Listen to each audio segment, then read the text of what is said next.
All right, so this is not a technical talk.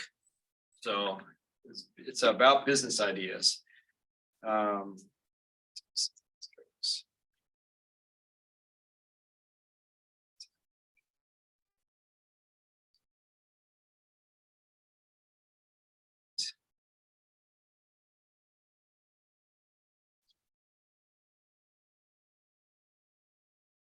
Okay. They went out. Got the share screen going? I do. Perfect. I remember this setup. Thanks. Works hard. See, there it goes. Just takes time. Give you all kinds of information every time. All right. ChatGPT, business and startup ideas. I guess I should do a little introduction. I thought it would be MEM. So I teach here in the MEM program. I teach in the MSI program. I've spent most of my career basically being in startups, and the startups mostly serve Fortune 500 type companies. And so that's kind of how I've got into this. So I've been in AI kind of things all along, and then ChatGPT came along. I got excited about that.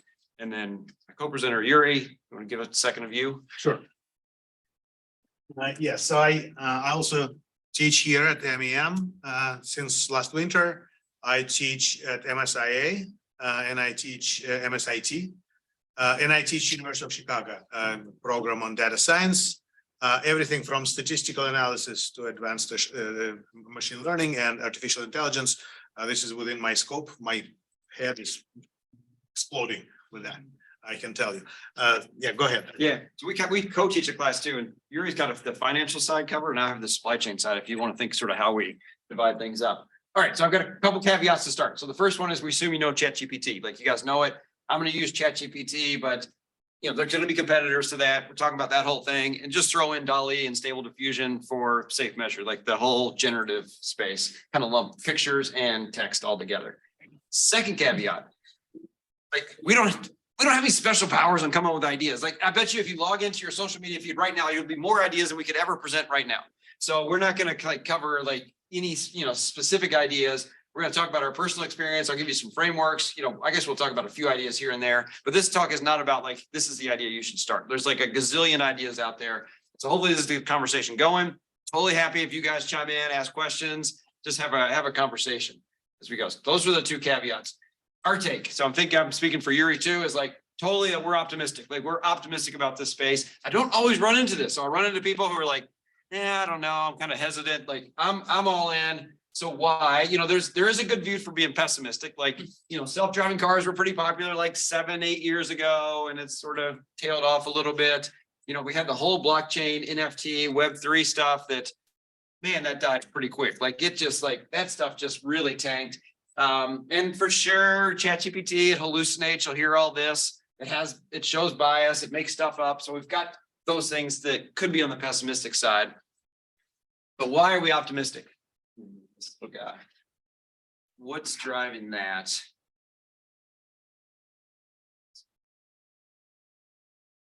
All right, so the first one is we're already using it. Like people are already using it. We're already using it. People in classes are using it. People are getting value out of it right away. And I contrast this like almost immediately with NFTs. Like people heard about NFTs and blockchain, and like no one was actually doing it.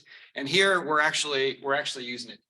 Already has many applications. Like it's not just one thing. So it's, we'll talk about a lot of these things, but you guys know it. It's like lots of different things. So it's not one thing, which also makes us encourage.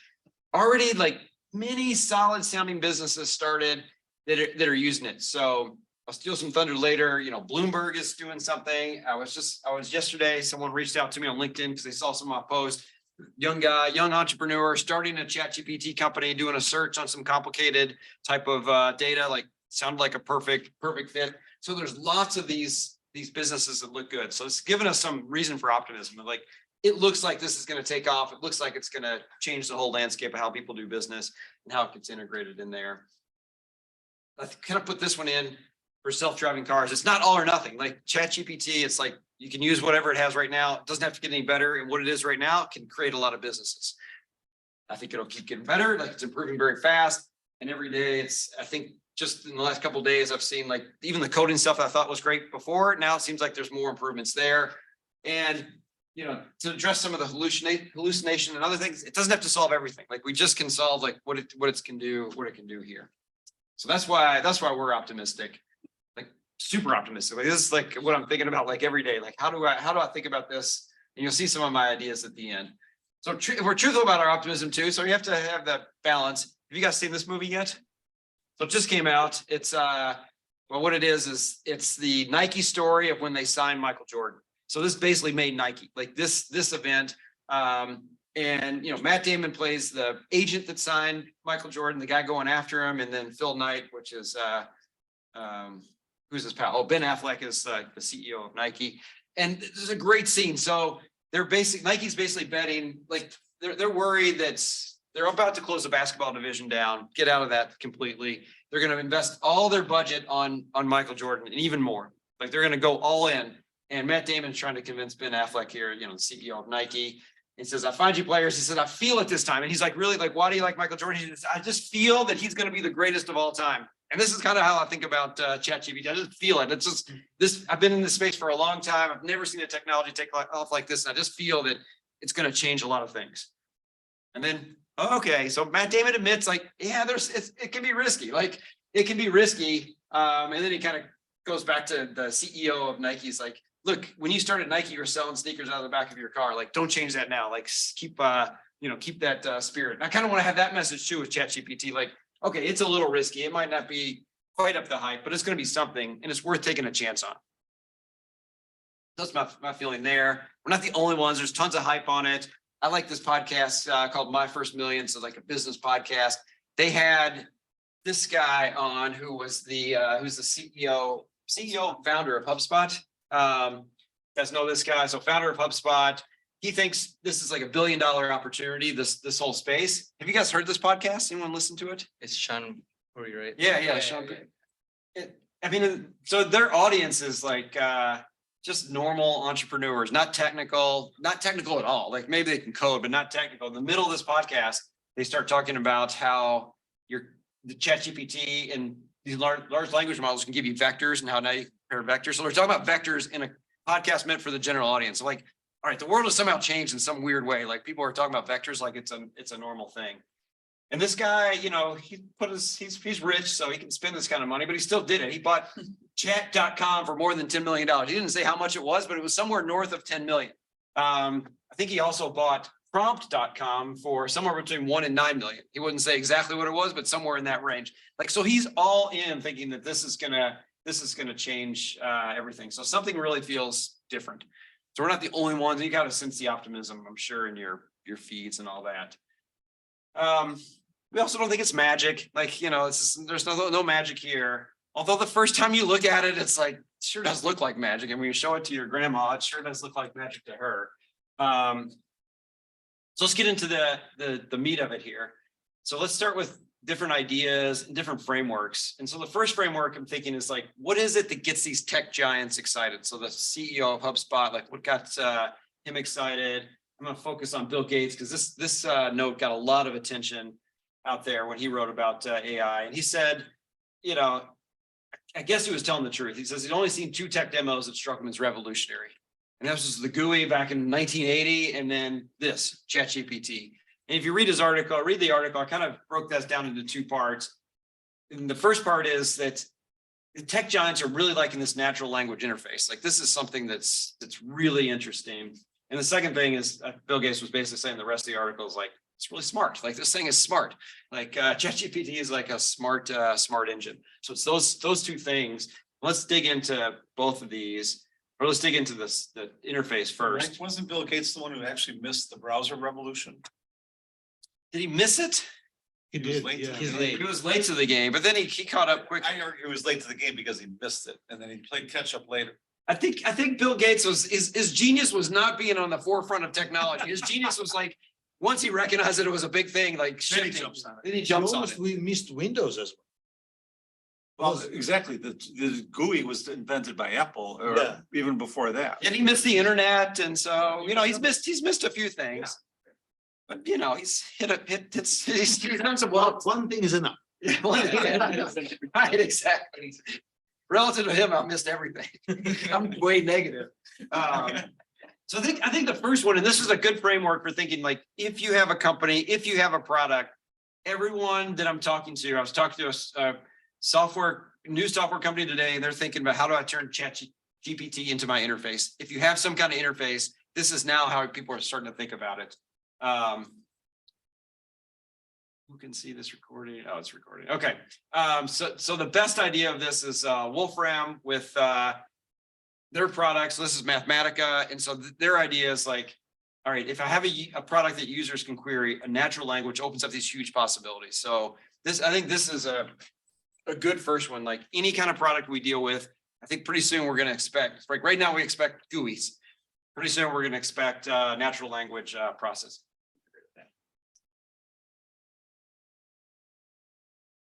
It's like too much information. We got it. And so if you've gone to this website, they could give examples where you just type in things like, what's thyroid gland look like? How big is it?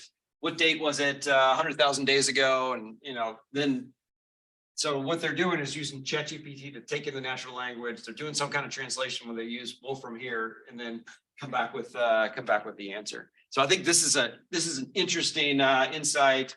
How's your second cousin? What is the second cousin twice removed? Or what's that look like? Gives you these kind of inputs. But this also leads to another. So besides just the interface, it leads to something else. So there's a little bit more here. And I think this is also a huge opportunity is, can you connect this to your knowledge base? So like I have ChatGPT and I think like that's kind of generic, still really good, but generic. But now can I marry it with all this data that I might have, just like what Wolfram did. And I think Bloomberg's a good one. So I don't think they're using ChatGPT. I think they train their own. So Bloomberg has what, decades and decades of detailed financial models or financial data. And they basically saw this ChatGPT and said, let's do the same thing with ours. This is my understanding of what they did. But as I think about this, like this to me seems like a huge opportunity. Like all large firms have data, whether they're collecting it or not. Like that's another issue. We've talked about this beforehand. Tesla's probably collecting, GM might not be. But if you're collecting or not collecting, you better start thinking about it. And then how do you use that to train some large language model so that users can now search that data in whatever way that means? Maybe customers, maybe it's internal. Can you download or upload, use like every email that's ever been sent, every message that's ever been sent in your company, every memo that's ever been written, and then use that to somehow as some kind of internal knowledge base. This is also, if anyone's ever worked, anyone done like try to do like knowledge management in big organizations, it's like, was it hard, easy? It was like being a librarian. It was difficult in that you're trying to get people to organize their work. Right. And follow some sort of template, and people never do. Never do, not even close. 30 kids, right? Yeah. It was like that. And so this might solve this problem, or at least people are thinking this could be like in consulting firms like McKinsey and BCG, I've seen them talk about it. I know when I was a consultant at IBM, we had a knowledge database. That's probably what Mark said. And, I went to search for it and it was like, there's those cool things in there, but it was just the things I found were totally random. Like I found cool things unrelated to what I was looking for. There was no way to search it, no way it could be organized. And if you could use all that data or take all that data, this might give you a way to search and organize that. I think this is a pretty exciting opportunity. All right, another framework. So those of you who have me in class, like you probably see me post this up here. I promise I wouldn't have any repeat material, but then I'm like, I have to get this in here. So prediction machines is a perfect framework for thinking about it. And so the premise of prediction machines is they were talking about AI, just normal predictions. Like as things get cheaper, like predictions get cheaper, you're going to do more of it. And if they get really cheap, things that you didn't think were predictions before, now you think of as predictions. I think ChatGPT fits right in this framework. So what we want to think from a business point of view and a startup point of view is like, what got cheaper with ChatGPT? Like, what can we do different now? So writing got cheaper. And so we're going to see, I'm going to use more writing instead of doing it myself. So and if I have a lot of writing that goes on my business, can I use this to help with that? So that certainly got a lot cheaper. Coding got a lot cheaper. I've been very impressed with the coding. And even the coding, what I like to think about too, is that I've had people that complain like, well, it just makes stuff up with the writing. And this can be a problem, like if it makes up references and things like that. But with coding, there's this automatic check, like you have to actually run the code.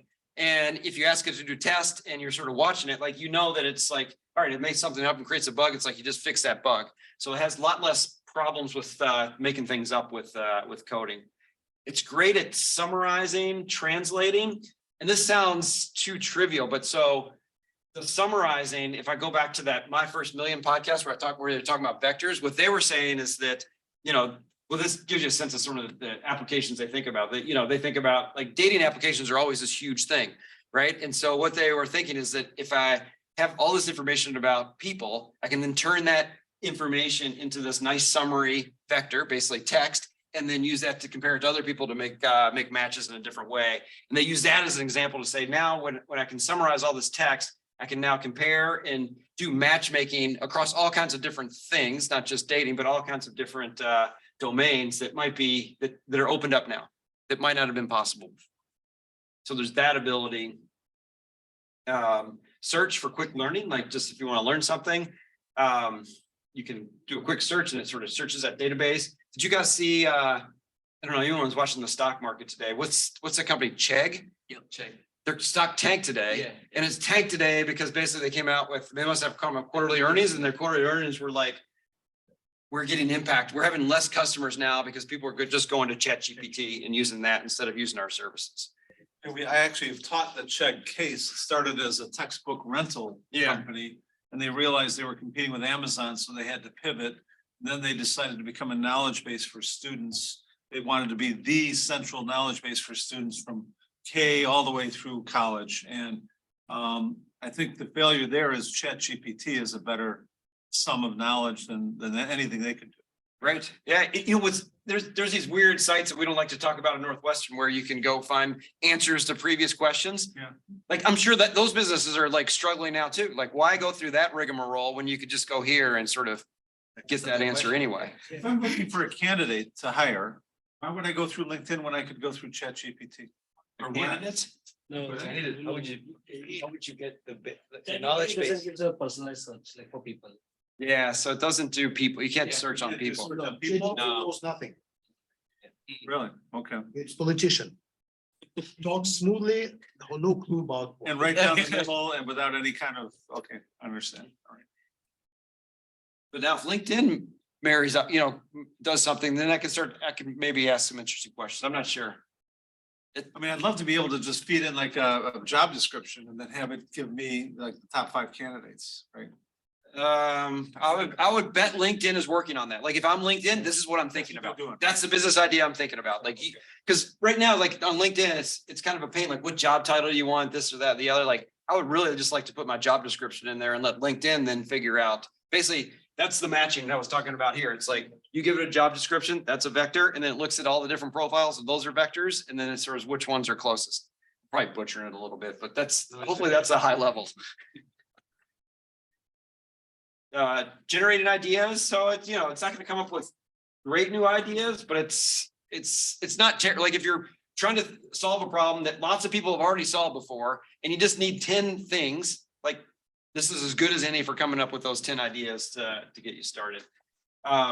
You know, these are going to be businesses, so I'll put it up here like from a serious, you know, point of view. It's like, wow, it's fun stories. That sounds kind of cute, but there's going to be companies that start making businesses out of how do I generate fun stories, games, poems, etc.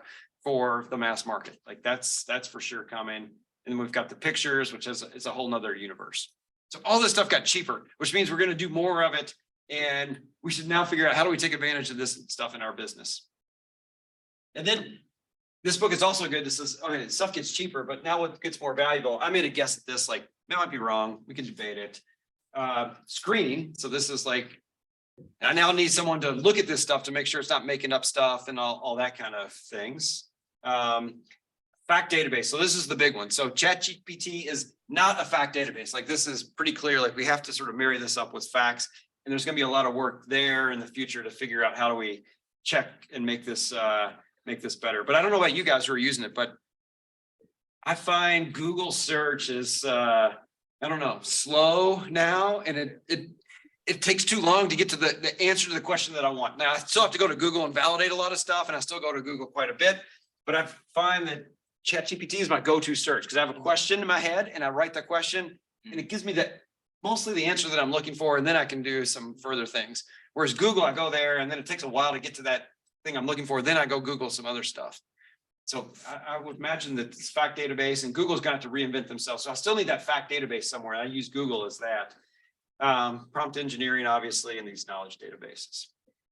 I don't know if you're gonna cover it, but like, what if, as someone, how do you like upskill yourself with ChatGPT?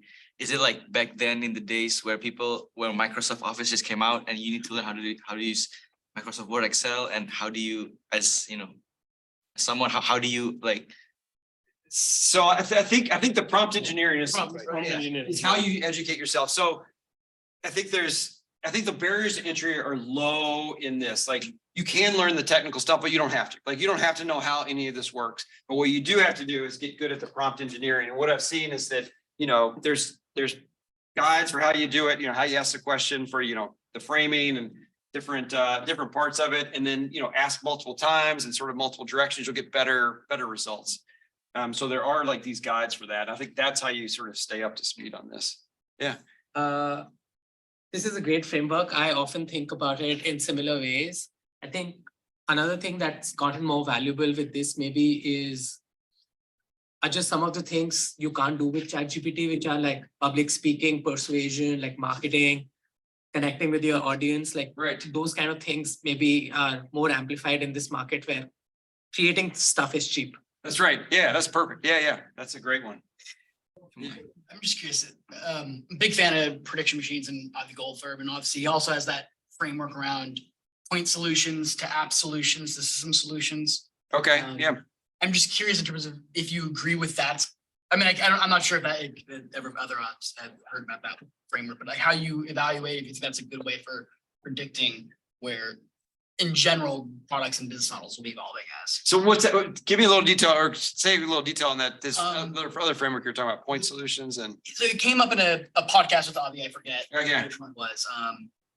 In short, so he gave the parallel of the steam engine. Okay. In like a 1800s factory. In terms of, we first thought of the the electric engine to replace the steam engine. But when you looked at the original factory layout, the old layout, because electricity was so, and like transferring heat and energy was so expensive, you built your layout to optimize for short distances. Okay, right. Originally, when people just swapped out the steam engine and put in the electric engine, you got 10% improvement on OpEx, but that was it. Yeah. That was a point solution. Then there were app solutions where you started to say, okay, well, if I put this in, electricity again, the changing of the distance for power is cheaper. Okay. So what can I go, and I can like turn on and off one sub device within the factory without, because again, the old days you literally hunking coal into the whole thing. You get a little more interesting things there. And then long term, the big innovation from electric versus steam was not the factory itself, it was the factory layout and planning. Now you can build something in the suburbs away from generation. You can now build the layout where it's optimized for mass production as opposed to, and that's like your bottleneck as opposed to heat transfer. Gotcha. So the metaphor going here would be like a point, solving one small thing. Let's say that's, I mean, I guess I can go into it more. I totally get what you're like. Yeah, like I can now search better. Like, all right, that's cool. I'm just replacing one search with another. Yeah. But what is the bigger thing that I'm gonna then do with this that's even better than search and I can't even think of now? Right. And the hard part is what is the cusp between each of those transitions? Because Yahoo was a great point solution, maybe apps, when you think like digital advertising, but obviously they lost it out to the system solution being AdWords, high customized bidding, click impressions, all that. So how do you ride these waves? I don't know if that was part of this, but it's what I saw Avi's name. I thought of No, that. I think it's a perfect framework. Like I don't have all the answers for sort of what those transitions are, but it feels like we're so early. And I think the other reason my excitement is probably that framework is like, you just know that things are going to change and you sort of want to get a front row seat, like how that evolves. Yeah, Mark. So how can this be manipulated is a question that I think a lot of business people are gonna ask, right? So if I ask the system, who are the top 5 MEM programs and it lists Northwestern number 3, I want it to list Northwestern number 1. How do I do that? Oh, this I don't know. I mean, so The question a month ago would have been, how do I detect when I'm getting an output from ChatGPT? And somehow the detectors have gone out there. So now you can detect, even as an instructor, if somebody turns in a paper that was written in under ChatGPT. They've got these in essence, they reverse engineering these things, right? But how can you actually reverse engineer it to the point of saying, I want to be ranked higher? I mean, this is exactly what browsers have been doing for years, right? They've been auctioning Yeah. off the higher ranking. So well, you probably have to chime in, but Yeah, you know, if I read a post, I read a text, after reading for a while, I know what is written with ChatGPT. And it's not gonna give any advantage to people who just take something from ChatGPT and submit. Right. No, because it's gonna be mediocre, Right. to say the best. You need to take it as initial just material and work with it. And after working with it and putting enough work, you can create something outstanding, but not straight out of ChatGPT. Is it going to become an authority unto itself? I mean, if it ranks Duke University as the #1 MEM program, is that going to become more authoritative than US News and World Report? Or more authoritative than Barron's or anyone else? so I think it's not a fact database. So I think what you're talking about would be like, how do we build that fact In database? some sense, people discuss that, and it's a big concern, because they say all people who chat with ChatGPT will submit all their questions, and the side that collects all these questions will know too much. But people are gonna cite this and say this is an authority, just like Wikipedia is an authority, right? Wikipedia is not like that. Wikipedia is not taking your knowledge out of you. It gives you knowledge. ChatGPT, by analyzing what you're asking, can collect a lot of very important material that the browser does not collect. It's much more. So that's why the debates are going whether they should allow ChatGPT in the office or not. Because the concern is they will know too much. They're extracting wisdom now, not of the individual, but the company. Company knowledge is being extracted. Right. That's the fear. Ask ChatGPT, like, what do you do if you're on the verge of bankruptcy? And then that's information, they know it's coming from a company. What happens when there's a run on my bank? Yeah, right. Well, now ChatGPT is aware of something. Yeah, these examples are actually examples of Google search, but this is a lot more advanced than that. It can imply things that you do not ask explicitly, right? It can detect your mood. It can detect a lot of things that you will not put in your search. Yeah, I guess Google could do that too. But they're not, right? Google's not doing this? We don't know. No, I assume Google is, but. Okay. So that's another framework. Framework number 3, where to apply. So I was thinking about this. It's like, and I've been talking to, I put this worst case up here for people who I've met tons of skeptics. And the worst case is we all just have another personal productivity tool. Helps us code, helps us do some better writing, helps us do a little bit of search. It's like, all right, and this is where it might end. That's a point solution. It's a point solution. And I kind of use this as like, it's here to, like, this is here. It's gonna be here. This is gonna be the worst case, but I think it gets better than that. So I kind of broke it up into 2 parts. I think large existing businesses have one use case. And the way I'm thinking of this is like, think of organizations that have access to data. And Mark, we could even think about Northwestern. Like Northwestern has a ton of knowledge. Even if you just look at the IEMS department and all the MEMs and part of that, like how is that being shared with the world? It's like, I think this is an opportunity. And then within each of these categories, I think there's 2 ways to think about it. It's like, can I use it internally to make the best business itself better? The customers don't see anything, but I'm making my processes better.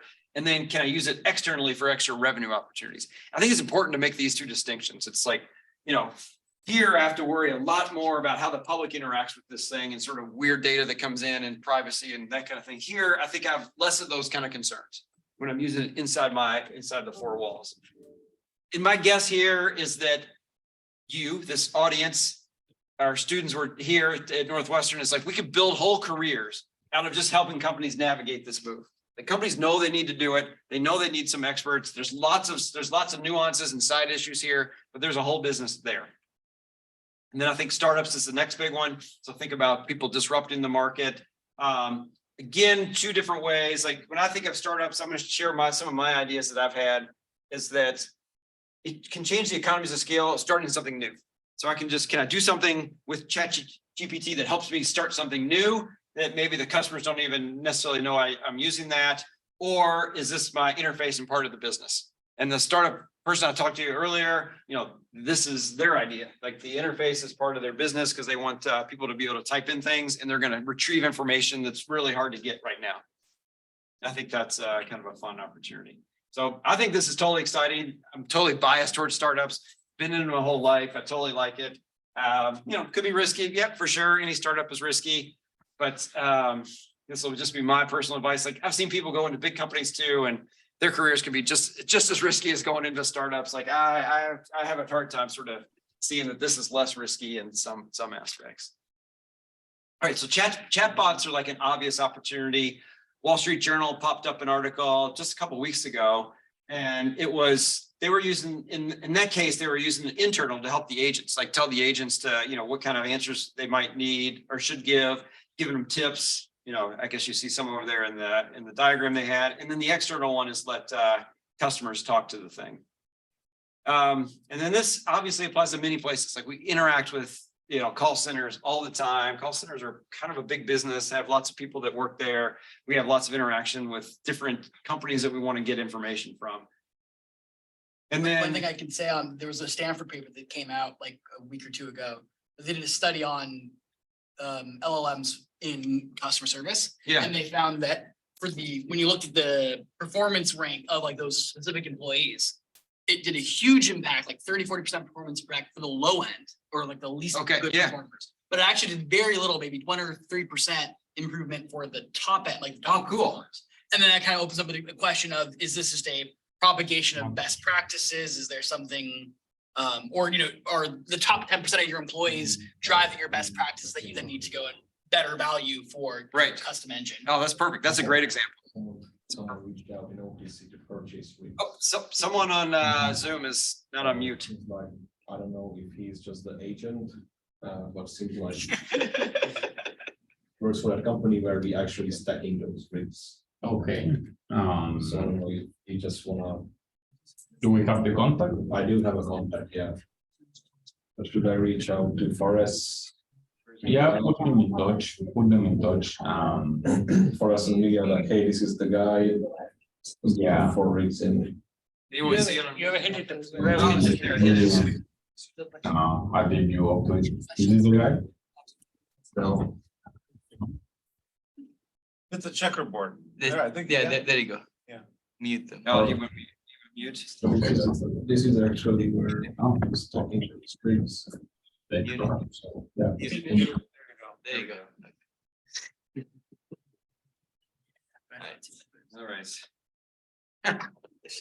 So back to the Bill Gates point about it's smart. So the second point of his is, he's even going further than chatbots and talking about these personal agents. So now we each have a personal agent. Always loses the focus. So right now, there's hundreds of people that are hired by the IRS every year around tax time to help people navigate the tax code. Correct. As a very basic, simple implementation, this could wipe out the need for all that, right? This could wipe out the need for that. And when you mentioned that particular one, I could even imagine you could build an app that says, here's a bunch of my tax information in terrible format, and it'll at least give you a starting point for here's Or even just file. say, if it's a simple enough tax return, even prepare it for you. Prepare it for you, right? Be done. Yeah. Forget all about the advice and what form do I need? It's just like, just do it. Yeah, this is our example of the app point solution. The app is like point solutions, like, okay, now talk to someone and get tax advice. And then the better app is like, I'll just load in all these documents and it comes up with my taxes I owe. Same as with lawyers. Yeah. Not recommended to go to law school. If I need a simple will, why should I need to see a lawyer and spend $1,000 or $2,000? If it's just me and my wife, we've got a relatively simple estate or whatever it is. Why can't we just go to one of these agents and take care of it, right? Yeah, That's- but you need to connect ChatGPT with a knowledge base. ChatGPT, don't listen to it. That makes sense. I guess it's the question of, well, how will we architect that? I mean, how? Right, the plugins, we need to watch for plugins. Right. Plugins are connecting the chatbot, knows nothing about anything. with a knowledge base. So here- Then it becomes. So let me build on this example a little bit Yeah. longer if I can. Yeah, Mint.com has access to all of my, financial records, right? So if I have a little add-on to chat or to Mint, right, that says, okay, now I want to prepare my will, or I want to, prepare an estate plan or something like that, or even a financial plan, I can do all of these things extracting from that one data set, right? Yes. Yeah, and I would think when you get the document back, you can ask, what does this paragraph mean? And it'll tell you what it means in different language. And then I think you can ask, you'll be able to ask you things like, what am I missing? Right. Or what's a gap in this will or estate plan? Or what are other people doing? And it'll give you some of that information. Or to pivot away from finances for a moment, 23andMe has my DNA, right? Has a lot of my personal habits and characteristics, right?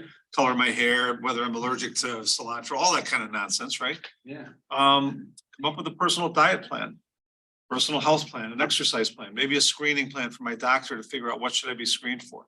What vitamins am I potentially deficient in, et cetera, et cetera, et cetera, right? Yeah. Yeah, the key thing, I don't know, Mike, if you want to continue all around, I can jump in for a little bit. Jump in. The key thing, what is this chatbot is and what it is not. It is not an expert in anything. What it is, it's a great translator. It's a language model. Language model only predicts the next word if you give the first several words. That's all it can do. It has a vocabulary of about 5,000 words. And it puts distribution on these 5,000 words and selects the word with highest probability to be next after what you already have been given. So it is just a smooth talker. But what the qualitative difference between it and previous chats and previous language models, it is able to understand ambiguity. Because we communicate with ambiguity. It's the key for our communication. It makes it efficient. We don't have to talk with a computer code, right? And the biggest problem for any business is to translate what our ambiguous ideas are into specific and formal computer code. And same thing with Wolfram. Wolfram has spent his entire life trying to word something in a semi-human language and connect it with high math. Take this integral, find this number.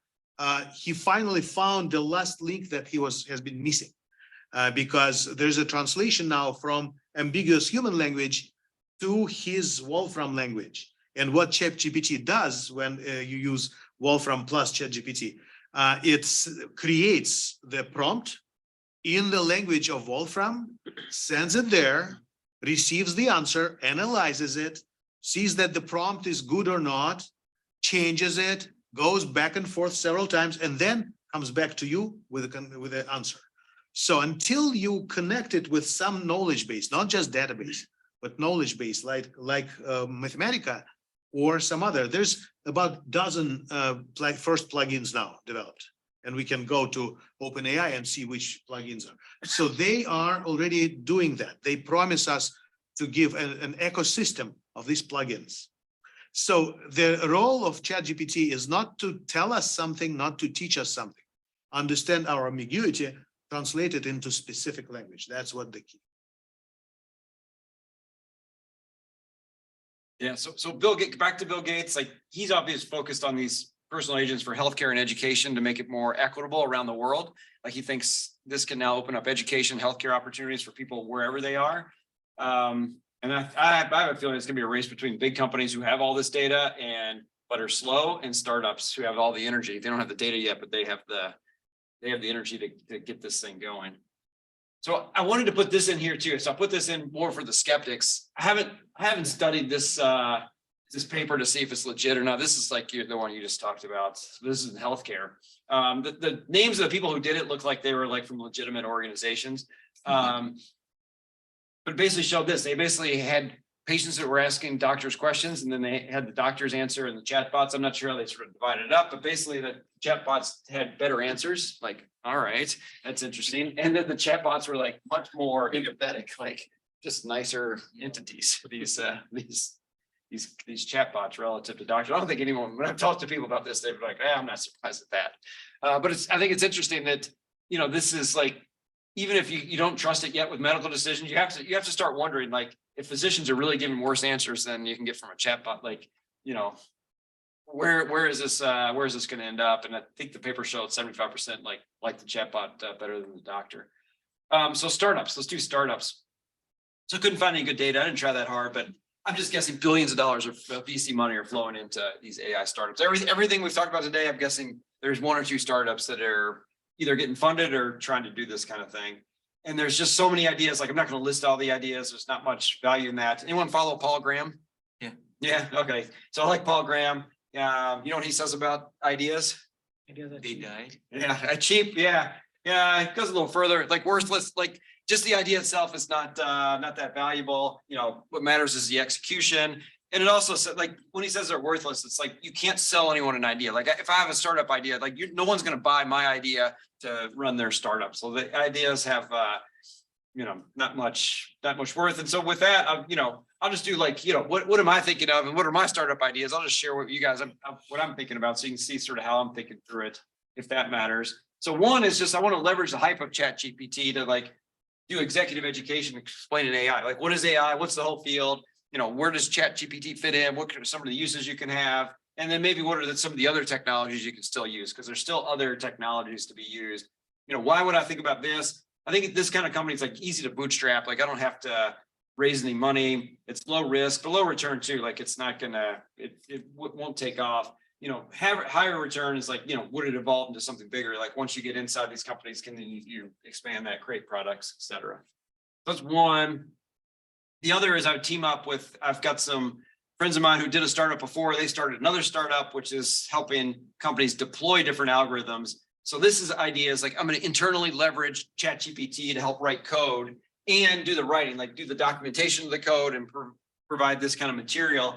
Basically create an algorithm factory that would get these algorithms out. So there's tons of algorithms. So why this? Like, I understand the business algorithms business. I've been doing that for a while. I think there's lots of untapped algorithms that get written by professors, they get published, they get used once in one application and they're sitting in a paper. It's like, could I mine that information and tap into those and turn those algorithms into products?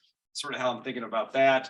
So I have connections to get the algorithms deployed. Like, I don't think I had to look, but it's a lot of work to go from ChatGPT giving me an algorithm to giving me like a full code that I can deploy and sort of maintain. Like, that's a big leap. I can't make that in my head yet that it can do that. But I still have connections to other companies that would do that. It's not easy. You need a team. You need a team to do that. And then the third one I'm thinking of, and these three might all be very similar, is I like the Harvard business publishing business. I don't know. Have you guys studied that business at all? It's huge, it's big, and it's insanely profitable. Like, they've got this great business model. And so I'm wondering, could I do something similar to that with educational material? Like, could you use this to create cases? So not cases like that you'd see in an MBA program, but more technical cases that had some kind of set of data, some kind of code that you need to write to do something like that. If you had me in class, you've probably seen some of the things I'm thinking about, like different exercises and things like that. Why this? Like, I think I understand a little bit of this business. I use some of this stuff. I think, again, lots of untapped cases that just sit there. And I think lots of professors have these that they could then share with others. The upside is like, that's a profitable business model. Like, most others are not. So like, this could be kind of risky. Like, they have a huge brand name that it'd take forever to replicate. Probably not easy. Like, need a team, and there's probably some revenue sharing model with other professors who have these games. But if they have them, can we turn them into some case and figure out a revenue sharing with professors? Somebody who uses these case studies all the time, the biggest issue for me is that they age, and they don't age well. The beauty of something like ChatGPT is you can make it evergreen. I mean, you could literally have it create case studies based on recent information instead of something that was captured 10, 20, 30 years ago. Yeah, I was thinking of that. So to keep it fresh. The other thing I was thinking is that, you like to use R in your class for whatever reason. I like Excel. Someone else likes Python. This could be a way to sort of, now I can deploy those easily. Right now, if I have an R case, like, you just can't, you can't use it. Like, it's not that deployable. And so this would be a way to do that. And then the other one that would be interesting too is just the tweaks. It's like, you know, you like a particular case, but you just like it instead of doing X, it does Y, and it's just a small Well, tweak. every case study can be used in different applications, right, with a different teaching point or teaching perspective. Exactly. If you educate ChatGPT and say, okay, I want something that will teach this aspect of negotiations, or this aspect of game theory, or this aspect of strategy. The same case study could be altered, if you will, or the same data set can Yeah. be, you know, a Right. different perspective can be added thanks to this tool. For sure. Can I jump in a little Yeah, bit? you want to jump in with yours, you know, switch and do your Oh, stuff? I'll let you finish this, but just a little piece. So what needs to be done to do this? A little comment. You cannot do it just with ChatGPT. You have to retrain your own version of ChatGPT or just GPT without chat, which means that you have to get your own specific data for your specific application. If you're talking about case studies generation, we need to have some knowledge base that scrapes everything that's going on and prepares all the material that can be potentially used in the case studies. And then create label data, make labels. This is topic, this is topic, this is topic, this is what I want to show. And then take GPT, take big language model, large language model, and fine tune it, which means all 17.5 to 500 billion parameters, you need to adjust a little bit. You have to pay for it. How do you fine tune? Like is it Fine tune budget easy. for, So like, you take the model and with smaller models, I do it with students. You take the model like BERT, download it, it's open source, and then you add a little piece to it, which is your downstream task. The piece that will have the logic of creating the new case study. And then you create the data for it with the labels. And then you first train only your own piece and keep the big model untrained, just frozen. And after that, fine tuning is actually turn everything on and tune it for few epochs. Epochs is one run through the entire sample of your own data. And after that, which will take maybe months, depending on what your data will be, maybe months, maybe hopefully months, not years, right?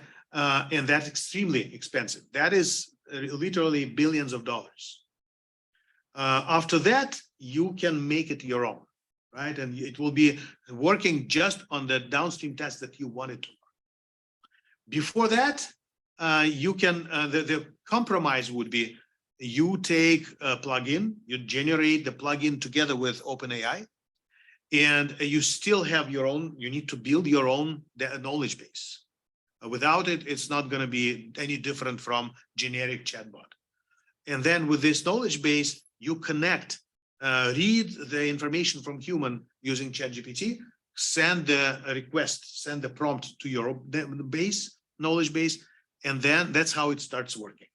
So it's not just creating prompt for ChatGPT, but it's a lot more than that. So a little grain of skepticism, not skepticism, it's just realization of how difficult it is to make.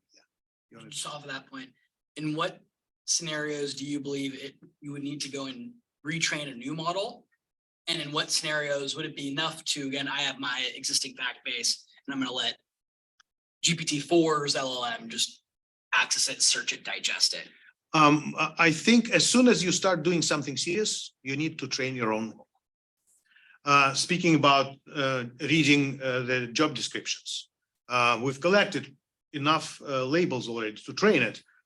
So now the dilemma that we're working with my few colleagues is how much we can do, exactly to your question, how much we can do by just handling communication through ChatGPT and then being in between our database and our knowledge base. And so we translate, we use ChatGPT as translator. To some extent, we can move forward, but probably if we start doing something serious, we need to get investors and we need to train our own model. It's not impossible. It's not just easy. It's not immediately available to us. And the further we go, the more unavailable it will be because data capital, again, that's going to be something that will prevent us. Even I know how to train ChatGPT, right? It doesn't help me. I will not be able to do that. I will not have resources to train even half of that model. That's the problem.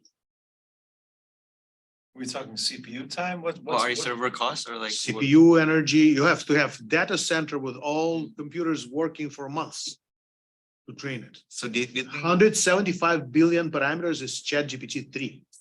We have 4 now. You know how much did Bloomberg spend doing their own? Do you know? I don't know how much they spent, but they will be doing that. Of course, they have resources to. do that. Right.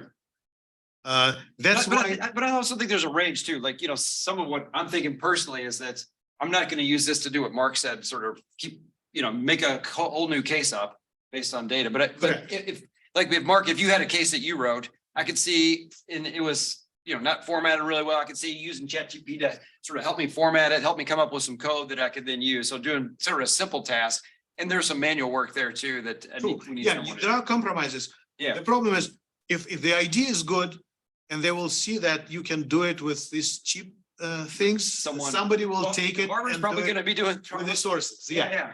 right. So, but that's why we have to think about it for the full blown model, not just something in our garage. Yeah. And the cost grows exponentially because the difference between 17.5 billion parameters and 400 billion parameters is just that. You just can multiply and that will be pretty much what you. I want to do a case study on Silicon Valley Bank. 6 weeks old. The story is 6 weeks old, but I want to understand from a ethics perspective, from a risk management perspective, banking policies and procedures. So You here's. can't help me because, ChatGPT was frozen 2 years ago. Here's what I would do. I would find a long article about the failure of the bank. Yeah. Just load it into the prompt and then put another line that That you says, can do. please give me a case that talks about write this up in a case study format that asks these kind of questions and covers these issues. I bet you'd get something good. And you can say 329 words So there, and it will write you exactly that. and so my prompts, I'm used to prompts that are a sentence or two. You're talking about a prompt that could be multiple. Oh, Yes, yes. Yes. There's some limit you can put in, but the limit's pretty big. I think you It's get, big. I think you can get a full article in. Like, I can load full job description into it and put my prompt asking what to do with it and it will. But it won't find me the candidate. It will tell what is required by this job description. Okay. And then you need to have access to candidates and you need to have create training facility for these candidates. And you can connect them with this and you can do it in real time. Okay. Okay, we'll give it a try. That's a good one. I'm kind of curious to try and load in an article on. Yeah, we've Silicon been Valley exploring that particular one for several months.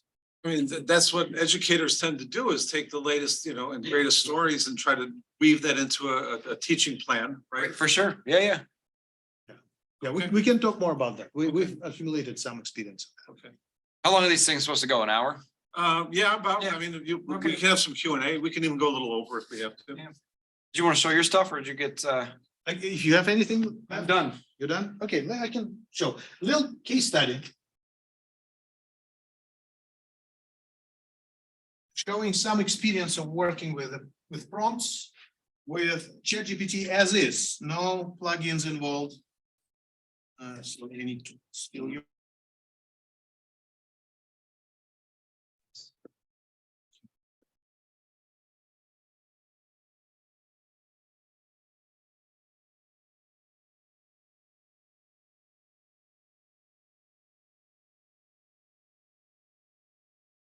Hopefully we'll still get the video.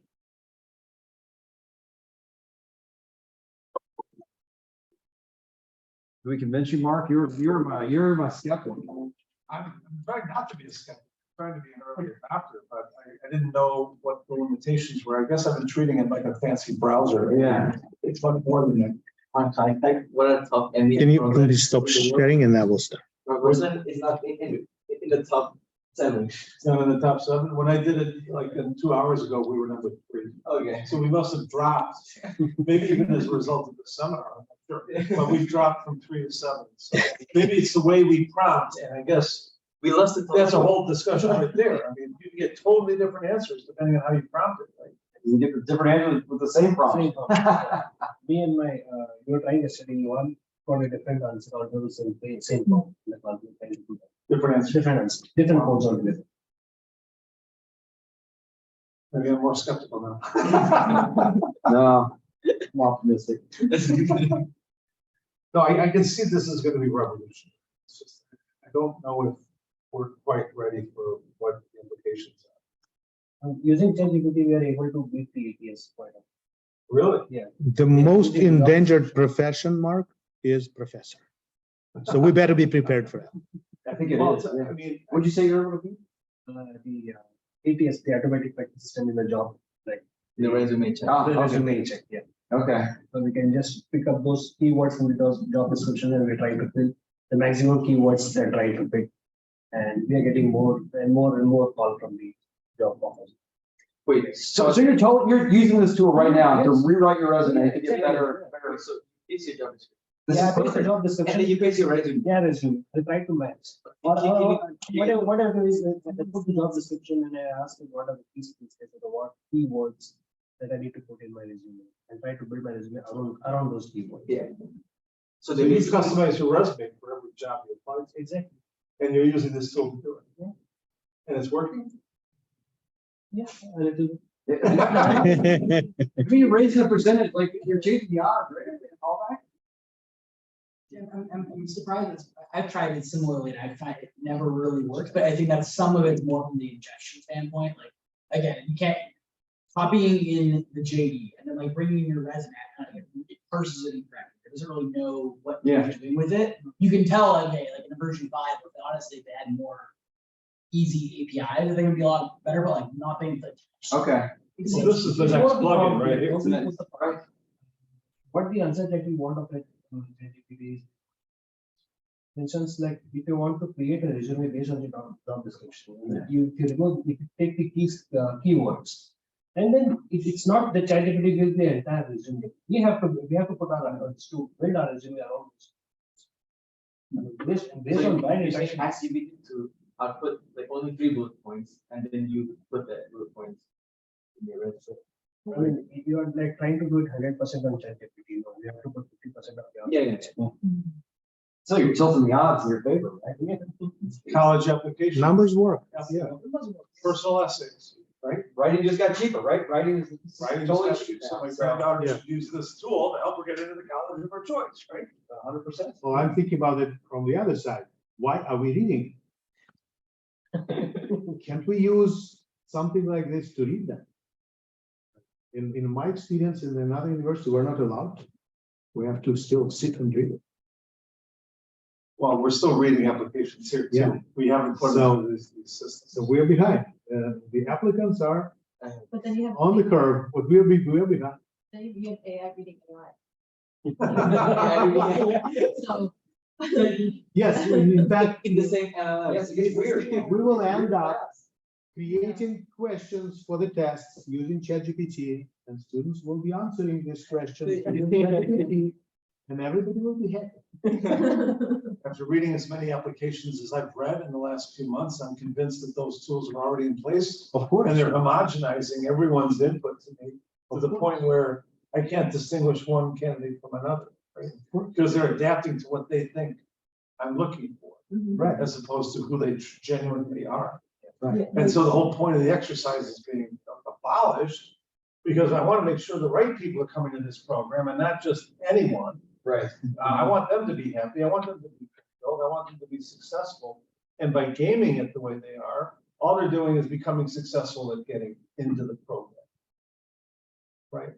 Not that this is the right program necessarily, right? So I'm using my interviews to weed them out and say, why aren't you going to Kellogg? Why aren't you going to MSIA if you want to be a data scientist? Why don't you go to Duke? It's much warmer weather. I mean, it's much nicer in North Carolina. We get snow here. Why do you come here? So I'm pushing back, and it's just, I want them to convince me that this is the right place. Don't try too hard. I've been trying harder lately, right? And guess what? The numbers keep going up.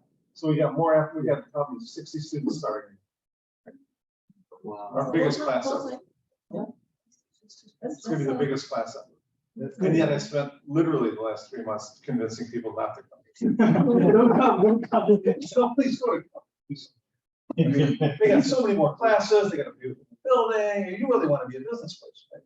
No, I want to be an engineer. You said the right thing. Well, wait a minute, you noticed it. So now I'm starting to think they were informed by somebody about what the right thing to say. You know what I mean? And it's just like, am I gaming the gamers? No, it's different world, man. Sorry. Okay, what, you know what I think, Mike? Yeah. Maybe I'll just give a very little introduction and then share my paper with anybody who wants. Because I just took roles and I sat and pretended being a project manager who is responsible for developing new smartwatch. Right, and I started this communication with just understanding what is that in front of me and what am I signing off to. And then came up with a plan of the project, and then came up with some risk factors. I had to correct it several times. After a while, it got tired, and I had to summarize everything that we have achieved so far in a new prompt and move to a new chat to start a new prompt from scratch, accounting for all of the communication that already has been done. And in the end, it wrote me a code for Bayesian network that will analyze the risks. The Bayesian network we'll talk about in the last two classes in the class, so you'll hear about that, including the code. And then I ran this code and I showed a diagram of the Bayesian network that I will just show you. So I don't want to spend time reading and discussing it with you. It's pretty lengthy. The black is my prompt. The blue is the response of ChatGPT. And in the end, you will see that I'll have to go fast there. My mouse is in the backpack. You will see the code that it presented, which works. All these diagrams for critical path method. It made up the numbers. Don't expect it to give you the right numbers. It gives you the idea. They may have something reasonable in scale, but you have to review them. But it created the critical path for me here, if you can see. And in the end, after several iterations, I corrected it. I asked to include more activities. It gave me the nicely done code in Python that created the Bayesian network with which I can start analyzing my risks of being on time or not, depending on the resources, depending on my triggers, risk events, consequences, and so on. If you're interested, let me know. I will share this. Right now, it's in our class in my lecture, so you'll be able to find it. But if you ask me, I will find a way to share it. I'd love to see it. I think it's a cool idea. Like, it's been your career, like in big companies, like teaching people how to do this kind of stuff with their change how they do their jobs and do it more efficiently and faster. Apparently, supposedly. You summarized in just a few slides here, a 10-week class I just taught in project management. You didn't mean to do that. And frankly, it's the tools we're Yeah. using. Yeah. Right, so if this is the next generation, we need to be teaching the next generation of project managers how to integrate this system into the way they manage. Right. What is the role of the project manager with these kind of tools? Prompt engineer. You still need to know the subject. Yeah. Right, because you need to critically read it. Right. But you don't have to spend time this. Usually when we write something, the first page is the most difficult. Right. The first page just comes to you in a second, and then from that you start working. I can see if you had a domain, let's say 5 or 10 sub-projects, Mhm. each of them generating status reports, Right. updated schedules, Yeah. risk charts, etc. Instead of me physically reading through 5 or 10 different, domains, I could literally just have this system integrated and then give me the summary of it, right? Every week. And then that would become the basis of the next meeting with the team.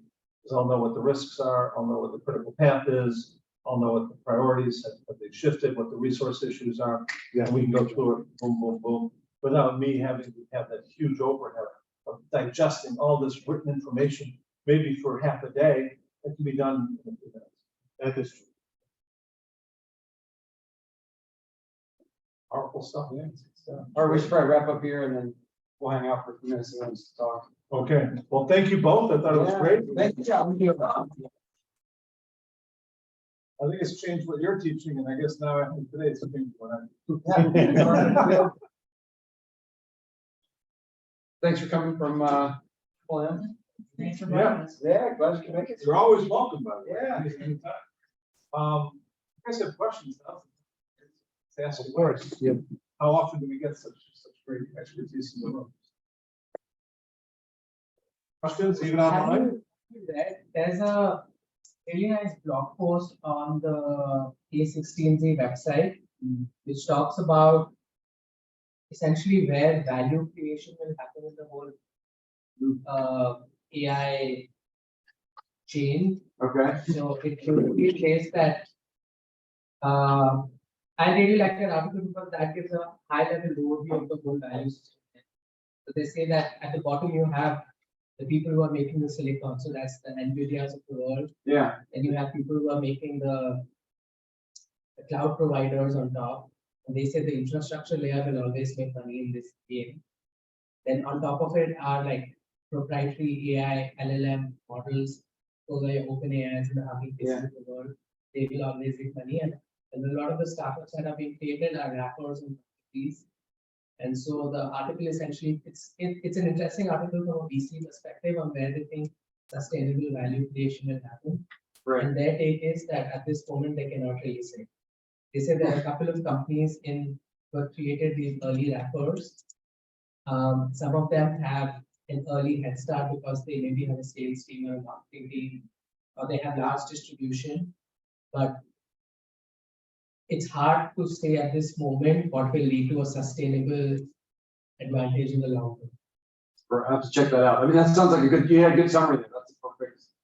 I think that article's worth pointing out. So like you can create your own startup right now that essentially helps maybe sales teams craft better emails.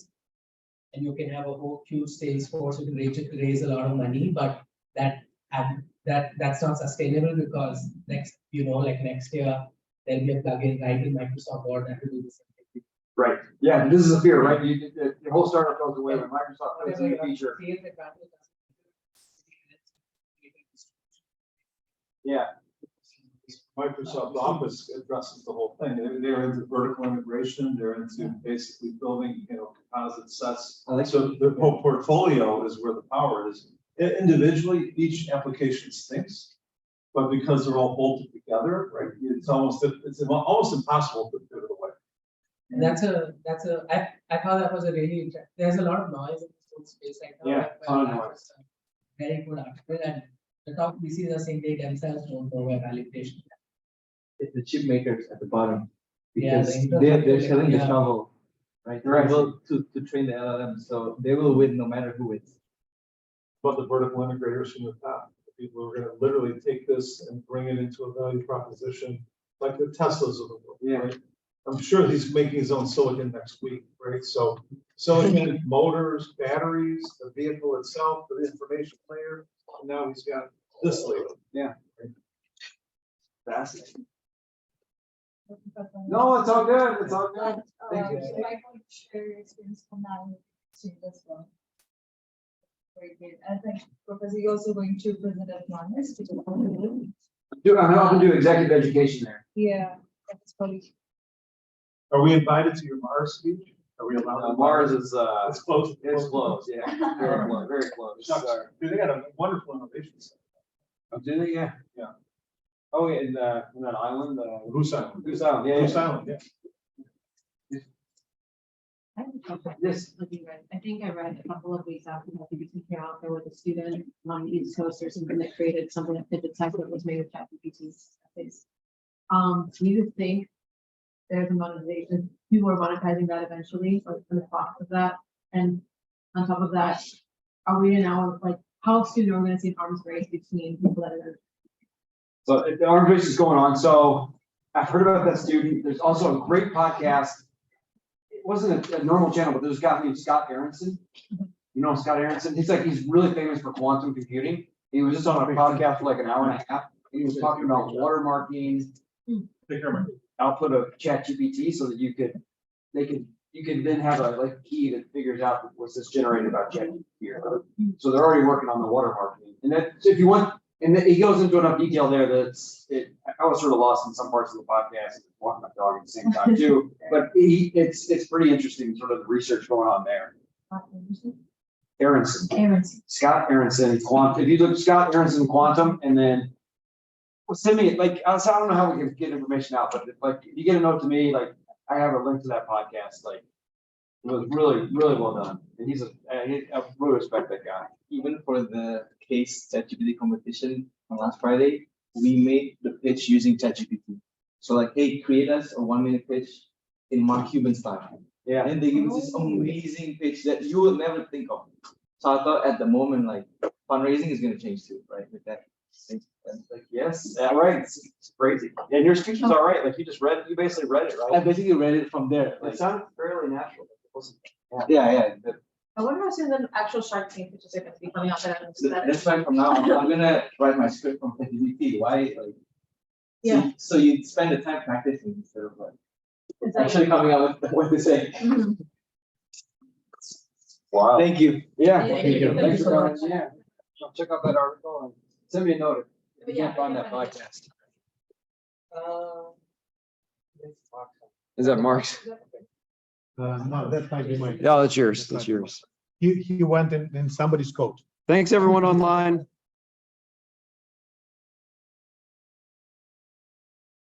Thank you. Thanks, Professor. Yeah, thanks. Glad you guys could join. Hope it was okay online. It was amazing. It was great. Oh, cool, man. Yeah. My engineers use ChatGPT all the time, by the way. Oh, you guys are? Yeah. So our engineers use it to validate SQL queries, write scripts. If we're integrating with like another platform, we'll kind of prompt ChatGPT to write something up, and then what ChatGPT, it's almost like, you ever get like a paper from a professor say, hey, it has to be 200 words, and you're kind of writing the same thing over and over again when it comes to the language, at least. That's what it feels like to me from like a product management standpoint. It's like when I prompt it with something, it's kind of like writing an essay for me with the same information. There's nothing like new in it or exciting. Right. Okay. Yeah. But yeah, as far as software goes, like all my engineers use it all the time. Like that's how they start their coding stuff, right? They'll just prompt it and then get something and then debug it. So it's pretty cool. That's a cool application. I just love to hear that, because it just tells me that, look at this technology is less than 8 months old, and your company's already using it on a day-to-day basis to start off coding. And like, it's amazing how fast this technology is taking off. Yeah. And then so most startups use this thing called Notion. Have you heard of it? It's like a knowledge management thing. It's like basically like a white sheet, and you. Okay. Yeah. I think I've worked with Notion a little bit, but yeah. So they started using AI as well, where you just prompt it and it'll create like from a blank page. So like, hey, I'm going to create like a project plan for X, Y, and Z, or go to market strategy for the next launch. They'll just do it for you, right? But it's very generic in that way. You have to go in and kind of edit it, like kind of tweak it. Almost sounds like what Professor Yuri was saying, where you have to go and kind of relabel stuff and tweak it a little bit. Yeah. So yeah, it's pretty cool. Oh, that's awesome. Yeah, Awesome. that's wonderful. Yeah, it feels fantastic. Yeah. So thanks for hanging in there. Satya, good to hear from you. Hope things are going well at your company. Yeah, it's going good. All right, guys. Bye. All right. Take care. Have a good night.